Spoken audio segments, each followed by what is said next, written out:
뇌전증은요, 예전에는 간질이라는 명칭으로 사용이 됐었습니다. 그런데 용어에 대해서 사회적인 편견이나 이런 낙인을 찍는 효과가 있어서 이런 편견에서 벗어나고자 2010년부터는 뇌전증이라는 명칭으로 개명을 하였습니다. 뇌전증은 경련이 반복되는 질환을 말합니다. 뇌전증의 치료에는 크게 이제 두 가지로 나눌 수가 있는데, 약물 치료와 약물 외 치료로 나눌 수 있습니다. 약물 외 치료에는 수술이나 케톤 식이요법, 미주신경 자극술 등이 있습니다. 뇌전증의 약물요법은 뇌전증을 진단받은 후 가장 먼저 시도하는 기본적인 치료법입니다. 적절한 약물 치료를 받은 뇌전증 환자들은 약 60% 이상에서 발작 없이 생활을 잘하고 있습니다. 항경련제는 발작의 빈도나 강도를 감소시키는 목적으로 사용을 하게 되는데, 예측할 수 없는 발작으로 인해서 위험한 사태를 예방하고 환자를 보호하기 위해서 약물을 복용해야 합니다. 그래서 환자가 정상적인 학교생활, 사회생활, 가정생활을 누릴 수 있게 해주는 아주 중요한 약물이라고 할 수 있겠습니다. 항경련제의 종류는 여기 보시는 것처럼 굉장히 많이 개발이 되어 있습니다.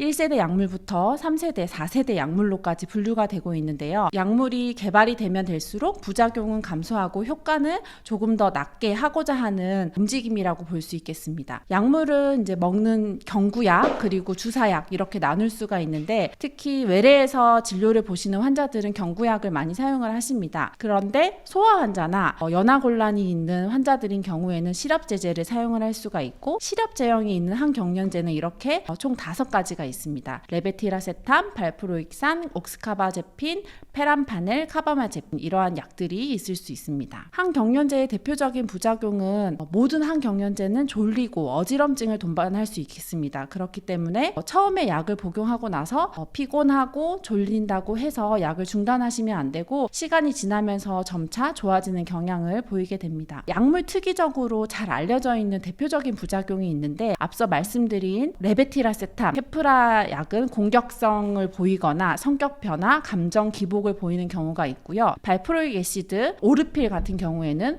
오심이나 복통, 용량이 올라가게 되면 손이 떨리거나 머리가 빠지는 탈모를 경험을 하시는 분이 있습니다. 옥스카바제핀인 경우에는 발진이 가장 대표적인 부작용이고, 어지럼증이 다른 약제에 비해서 조금 더 많이 보고가 되어 있고요. 페람파넬도 공격성, 예민함, 그리고 어지러움을 많이 호소하고 있습니다. 라모트리진 같은 경우도 발진이 잘 생길 수가 있어서 주의를 해야 되겠고요. 토피라메이트는 식욕이 떨어지면서 체중이 빠지는 환자분들이 많이 있으십니다. 그리고 페노바비탈은 여러 가지 부작용이 있지만 인지기능 저하를 보일 수 있습니다. 오늘 제가 말씀드릴 가장 중요한 부분인데요. 항경련제를 복용할 때 주의할 점입니다. 항경련제는 처방받은 용량, 횟수, 시간을 지켜서 잘 복용을 하셔야 됩니다. 보통 항경련제는 아침, 저녁 이렇게 2번 복용하는 요법으로 처방이 나게 되는데, 12시간 간격으로 시간을 지켜서 복용을 해주셔야 됩니다. 왜냐하면 약을 먹었을 때 약물 농도가 가장 높아지는데, 그 다음 약물을 복용하기 전에 약물 농도가 많이 떨어지기 전에 두 번째 저녁약을 복용을 해주셔야지 경련 발작을 예방하는 효과가 있기 때문입니다. 그래서 아침 8시, 저녁 8시 또는 9시 이렇게 시간을 정해서 복용을 하시면 기억하기에도 좋고 간편하게 복용하실 수가 있습니다. 하지만 이제 한두 시간 정도 복용 시간이 어긋나는 거에 대해서 걱정을 하시는 분도 계신데, 그 정도의 시간 오차는 큰 문제 없으니까 빠지지 않고 잘 복용을 하시는 게 중요하겠습니다. 최근에는 하루에 한 번 복용할 수 있는 서방정이 나오는 약물들도 있는데요. 마찬가지로 저녁에 8시 또는 9시에 시간을 정해놓고 복용을 하시면 좋을 것 같습니다. 두 번째, 항경련제는 매일 복용해야 됩니다. 감기약을 먹는 중이라서 항경련제를 빼먹는 경우도 있으시고요. 밥을 먹지 않아서 공복이라서 약을 먹지 않는 분도 계신데, 그렇게 해서 경련을 해서 병원에 오시는 분들이 있습니다. 항경련제는 복용 중인 약물이나 공복 여부와 상관없이 정해진 시간에 매일 복용하셔야 합니다. 세 번째로, 약을 복용한 이후에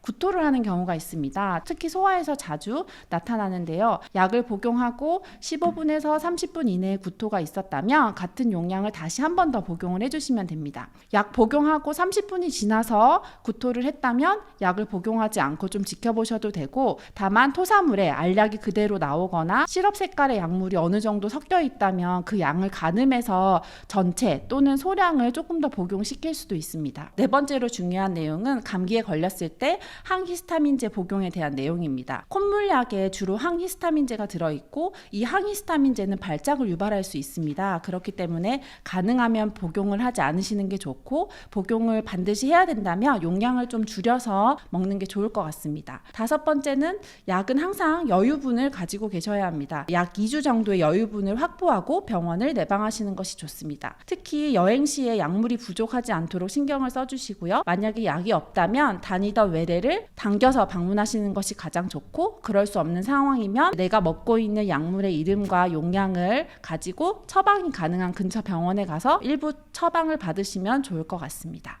그리고 마지막으로 소아내전증 환자들은 예방접종 스케줄이 많이 있는데요. 예방접종에 대한 내용입니다. 접종 후에 발작에 대한 주의를 요하는 예방접종들이 있는데, 특히 백일해가 포함된 DPT나 MMR입니다. 이런 두 개의 예방접종이 예정되어 있다면 컨디션이 아주 좋을 때, 발작의 빈도가 적을 때 예방접종을 하나씩 하시는 게 좋을 것 같습니다. 그 외에도 예방접종을 하면 일반적으로 발열이 생기는 경우가 있고, 그것 때문에 경련이 악화되는 경우가 있기 때문에 주의를 해주셨으면 좋겠고, 정해진 규칙은 없지만 난치성 뇌전증을 앓고 있다면 담당 의사와 상의한 이후에 예방접종을 진행하는 것이 좋겠습니다.